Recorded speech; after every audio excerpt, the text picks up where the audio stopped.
Is the devil really scared of anything? Honestly, times like this, I wish I could just give him a call, or even just like phone up a hell hotline or spokesperson for a statement. It would truly make my life a heck of a lot easier. By the way, I'm Alexa, resident ookie spooky girly, and while I don't consider myself a monster expert per se, I definitely had a lot of fun today figuring out the best monsters to put on my list. So question for you, who do you think is the most disturbing monster out there? Let me know in the comments, and let's dive right into it, shall we? I might as well start with the obvious. God. Now, I can't quite make up my mind on if the devil is afraid of God or God is afraid of the devil, so I'm just gonna go with both. If you're a frequent viewer, you're probably very aware by now that I'm not exactly fond of the guy upstairs. Somebody who creates a very narrow world of right and wrong and curses down on people for the littlest problem? No thanks. If I'm following the theory that the devil was truly a creature cast down and punished by God, formerly one of his angels, I like the guy even less. Granted, I'm not someone who believes in the Bible or biblical way of thinking. Look, I'm not anti-religion, it's just not for me. If I was gonna go with any religion, it'd probably be Satanism. But personally, I'm just not a big religious person. Organized religion and I just don't get along. We're gonna move on before I start venting about Catholicism's evils. Next up we have Allah. Ale. I swear I did hunt for pronunciations, so whichever one is right, let me know in the comments. I'll use Allah from here on out because that's all I've seen. If I am wrong, I deeply apologize. And Allah or Hala is a female mythological creature recorded in the folklore of Bulgarians, Macedonians, and Serbs. They are considered demons of bad weather whose main purpose is to lead hail-producing thunderclouds in the direction of fields, vineyards, or orchards to destroy the crops or loot and take them away. Extremely voracious, particularly like to eat young people, and their gluttony is not limited to Earth. It is believed they sometimes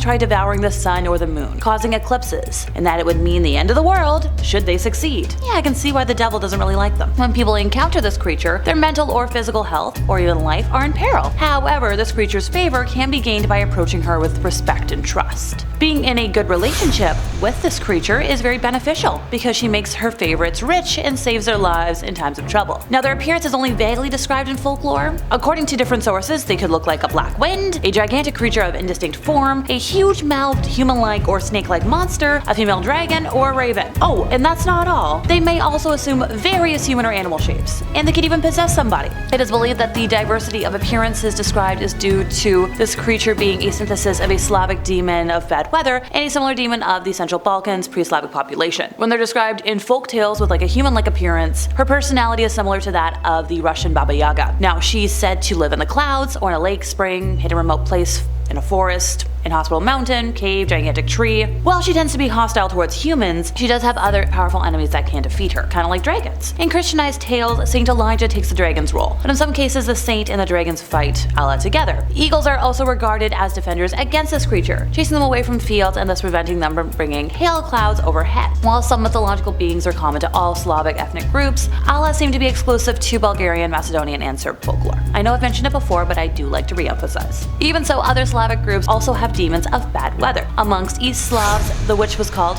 yep, Baba Yaga. You guessed it. You're so good. It was imagined as a woman of gigantic stature with a big nose, iron teeth, and protruding chin. It was believed her presence brought thunderstorms and cold weather. The term Baba is present in customs and beliefs of all Slavic groups, usually as a personification of wind, darkness, and rain, which leads some scholars to believe there was a Proto-Slavic divinity or demon called Baba, associated with bad weather. Traces of beliefs in that, demons are preserved amongst Southern Slavs and expressions for the bad weather common in early spring. Brought to the Balkans from the ancient homeland, these beliefs combined with those of local populations eventually developed into the personage of the Allah. So the pre-Slavic Balkan source of the Allah is related to the Vlivla, female demons of bad weather of the Romanians of the Timok Valley, who, like Allah, led hail clouds over crops to ruin them and uprooted trees. A Greek female demon, Lamia, might have also contributed in the development of the Allah. So just like Allah, she eats young folks, is called gluttonous, and in southern Serbia and northern Macedonia, Lamdia, a word described from Lamia, is also a synonym for Allah. I think I'm doing okay with pronunciations. The Bulgarian Lamia has remained a creature distinct from the Allah, but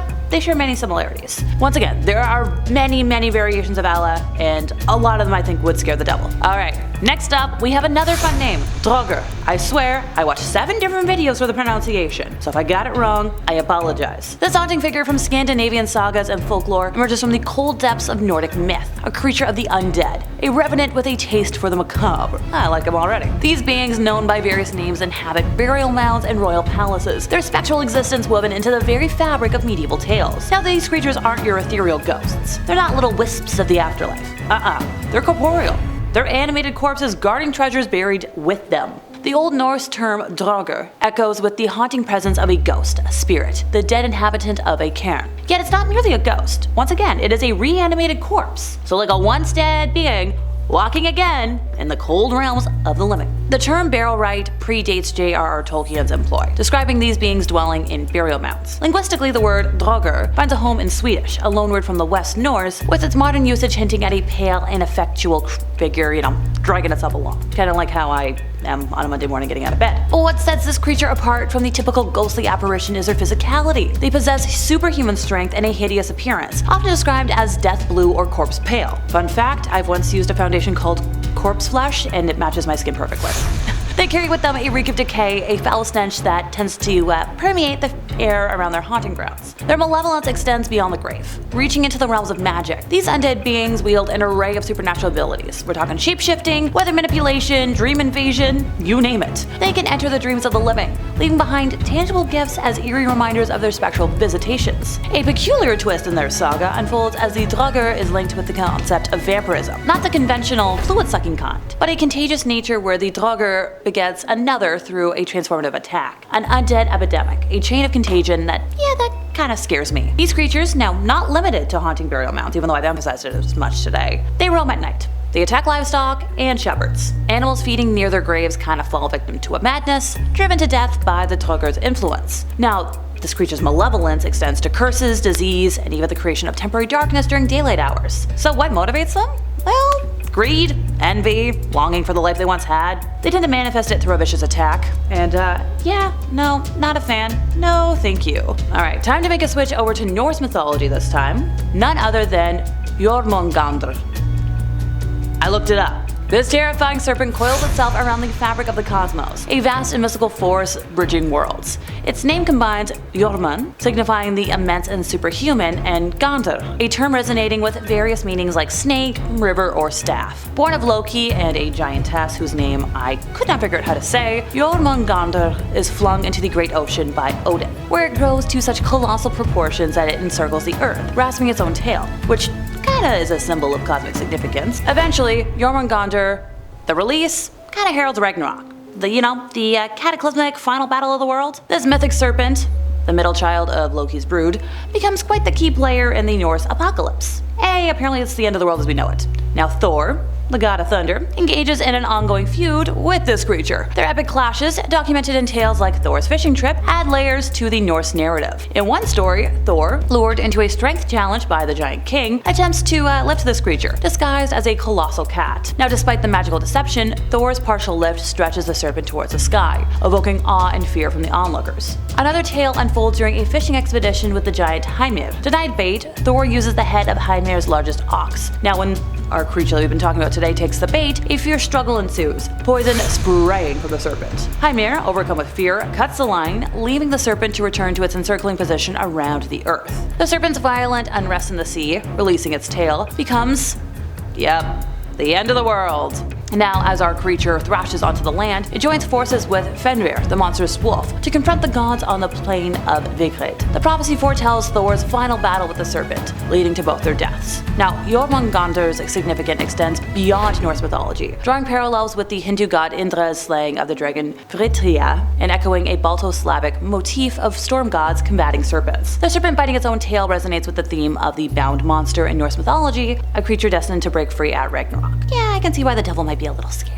Me too, that's a lot of gods. And finally, we're ending today with Sedna. She's the goddess of the sea and marine animals in Inuit mythology, also known as the mother of the sea or mistress of the sea. She has a bundle of other names, but once again, while I tried learning how to pronounce them for today, I would have butchered them beyond belief, and I don't want to disrespect this tale in any way. So the story of Sedna, which is a creation myth, describes how she came to rule over Adlivan, the Inuit underworld. So when it comes to Sedna, more than one version of her legend does exist. Some legends have her as the daughter of a goddess, while others might only mention her father. So one legend, Sedna is a giant, the daughter of the creator god Anguta, with a great hunger that causes her to attack her parents. Angered, Anguta takes her out to sea and throws her over the side of his kayak. Whoopsies. As she clings to the sides, he chops off her fingers and she sinks to the underworld, becoming the ruler of the monsters of the deep. Her huge fingers become the seals, walruses, and whales hunted by the locals. Now, in another version of the legend, she is dissatisfied with a man found for her by her father and decides to instead marry a dog. I don't blame her. Her father is so angry at this that he throws her into the sea, and when she tries to climb back into the boat, he cuts off her fingers. And I'm sure you can assume where this is going. Yes, they become the first seals, and she becomes a mighty sea goddess. Now when she is angered, some folks travel to wash and comb her hair for her, after which she is placated and releases the animals to the hunters. In other versions though, she's unable to comb her hair because of her lack of fingers, so folks have to brush it for her. In the Netselik region, the story states that Nuliayuk was a mistreated orphan, so one day the people tried to get rid of her by attempting to drown her by chopping off her fingertips, which transformed into seals and walruses. Now eventually she married a sculpin and lives in the sea controlling all sea animals. Other versions of the legend depict Sedna as a beautiful maiden who rejects marriage proposals from the hunters of her village. When an unknown hunter appears, Sedna's father agrees to give her to him as a wife in return for fish. Sedna's father gives Sedna a sleeping potion and gives her to the hunter, who takes her to a large nest on a cliff, revealing his true form, a great bird spirit. Her father attempts to rescue her when he realizes the truth, but the bird spirit becomes angry, causing a great storm, and Sedna's father panics and throws her into the raging sea.